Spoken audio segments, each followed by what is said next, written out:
ಸಚಿವ ಪರಮೇಶ್ವರ್ ಒಡೆತನದ ಶಿಕ್ಷಣ ಸಂಸ್ಥೆಯ ಮೇಲೆ ಆಗಿರುವಂತಹ ಇಡಿ ರೇಡ್ ಹಲವು ಅನುಮಾನಗಳಿಗೆ ಎಡೆ ಮಾಡಿಕೊಟ್ಟಿರುವಂಥದ್ದು. ಈ ಇಡಿ ರೇಡ್ನ ಹಿಂದಿದೆಯಾ ನಟಿ ರನ್ಯಾ ರಾವ್ ಲಿಂಕ್ ಎನ್ನುವಂಥ ಒಂದು ಅನುಮಾನವೂ ಕೂಡ ಇದೀಗ ಶುರುವಾಗಿರುವಂಥದ್ದು. ಯಾಕಂದರೆ ರನ್ಯಾ ರಾವ್ ಪ್ರಕರಣದಲ್ಲಿ ಪರಮೇಶ್ವರ್ ಅವರ ಹೆಸರು ಕೂಡ ಕೇಳಿ ಬಂದಿತ್ತು. ನಟಿ ರನ್ಯಾ ರಾವ್ಗೆ ಪರಮೇಶ್ವರ್ ಸಹಕಾರ ಇತ್ತು ಎಂಬುವಂಥ ಒಂದು ಗುಮಾನಿ ಕೂಡ ಇತ್ತು. ಇದೇ ಕಾರಣಕ್ಕೆ ಇಡಿ ದಾಳಿ ನಡೀತಾ ಅನ್ನುವಂಥ ಅನುಮಾನ ಕೂಡ ಇದೀಗ ಶುರುವಾಗಿರುವಂಥದ್ದು. ಜೊತೆಗೆ ಈ ಹಿಂದೆ ಮೆಡಿಕಲ್ ಸೀಟ್ನ ಬ್ಲಾಕಿಂಗ್ ಆರೋಪ ಕೂಡ ಕೇಳಿ ಬಂದಿತ್ತು. ಸಿದ್ಧಾರ್ಥ ಮೆಡಿಕಲ್ ಕಾಲೇಜ್ನಲ್ಲಿ ಮೆಡಿಕಲ್ ಸೀಟ್ಗಳನ್ನು ಬ್ಲಾಕ್ ಮಾಡಲಾಗ್ತಿದೆ ಅನ್ನುವಂಥ ಆರೋಪ ಕೂಡ ಕೇಳಿ ಬಂದಿತ್ತು. ಈ ಹಿನ್ನೆಲೆಯಲ್ಲಿ 2019ರಲ್ಲಿ ಸಿದ್ಧಾರ್ಥ ಶಿಕ್ಷಣ ಸಂಸ್ಥೆಗಳ ಮೇಲೆ ಐಟಿ ಕೂಡ ದಾಳಿಯನ್ನು ನಡೆಸಿತ್ತು. ಇದೀಗ ಇಡಿ ಅಧಿಕಾರಿಗಳಿಂದ ಸಿದ್ಧಾರ್ಥ ಕಾಲೇಜಿನ ಮೇಲೆ ದಾಳಿ ಆಗಿರುವಂಥದ್ದು. ನೀಟ್ ಮತ್ತು ಸಿಇಟಿ ಫಲಿತಾಂಶ ಪ್ರಕಟ ಆಗುವುದಕ್ಕಿಂತ ಮೊದಲೇ ಇಡಿ ದಾಳಿ ಆಗಿರುವಂಥದ್ದು. ಸೀಟ್ ಬ್ಲಾಕಿಂಗ್ ಆರೋಪ ಸಂಬಂಧ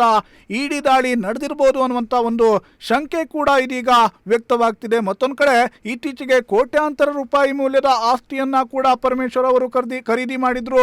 ತುಮಕೂರಿನಲ್ಲಿ ಕೋಟ್ಯಾಂತರ ರೂಪಾಯಿ ಬೆಲೆ ಬಾಳುವಂತಹ ಆಸ್ತಿಯನ್ನ ಗೃಹ ಸಚಿವ ಪರಮೇಶ್ವರ್ ಅವರು ಖರೀದಿಯನ್ನ ಮಾಡಿದ್ರು. ತುಮಕೂರಿನ ಕ್ಯಾಸಂದ್ರ ಬಳಿ ಇರುವಂತಹ HMS ಕಾಲೇಜನ್ನು ಕೂಡ ಸಿದ್ಧಾರ್ಥ ಶಿಕ್ಷಣ ಸಂಸ್ಥೆಯ ವತಿಯಿಂದ ಖರೀದಿಯನ್ನ ಮಾಡಲಾಗಿತ್ತು. ಜೊತೆಗೆ ತುಮಕೂರಿನ ಬಂಡಿ ಮನೆ ಕಲ್ಯಾಣ ಮಂಟಪವನ್ನು ಕೂಡ ಪರಮೇಶ್ವರ್ ಅವರು ಖರೀದಿಯನ್ನ ಮಾಡಿದ್ರು. ಇದ್ರ ಜೊತೆಗೆ ಇನ್ನೂ ಕೆಲವು ಆಸ್ತಿಗಳನ್ನು ಪರಮೇಶ್ವರ್ ಅವರು ಖರೀದಿ ಮಾಡಲಿದ್ದಾರೆ ಅನ್ನುವಂಥ ಒಂದು ಮಾಹಿತಿ ಕೂಡ ಹೊರಬಿದ್ದಿತ್ತು. ಎಸ್ಮಾಲ್ ಅನ್ನ ಕೂಡ ಪರಮೇಶ್ವರ್ ಅವರು ಖರೀದಿ ಮಾಡ್ತಾರೆ ಅನ್ನುವಂಥ ಮಾಹಿತಿಗಳು ಆ ಸುದ್ದಿಗಳು ಎಲ್ಲವೂ ಕೂಡ ಹೊರಬಿದ್ದಿದ್ವು. ಈ ಆಯಾಮಗಳಲ್ಲೂ ಕೂಡ ಇಡಿ ದಾಳಿಯನ್ನ ಮಾಡಿರುವಂತಹ ಶಂಕೆ ಇದೀಗ ವ್ಯಕ್ತ ಆಗಿರುವಂಥದ್ದು. ಸದ್ಯ ತುಮಕೂರಿನ 2 ಕಡೆಗಳಲ್ಲಿ ದಾಳಿಯನ್ನ ನಡೆಸಿರುವಂತಹ ಇಡಿ ಪರಿಶೀಲನೆಯನ್ನ ನಡೆಸ್ತಾ ಇದೆ. ಕಡತಗಳನ್ನ, ದಾಖಲೆಗಳನ್ನ ಎಲ್ಲವನ್ನ ಕೂಡ ಪರಿಶೀಲನೆಯನ್ನ ನಡೆಸುವಂತಹ ಕೆಲಸವನ್ನ ಮಾಡ್ತಾ ಇರುವಂಥದ್ದು.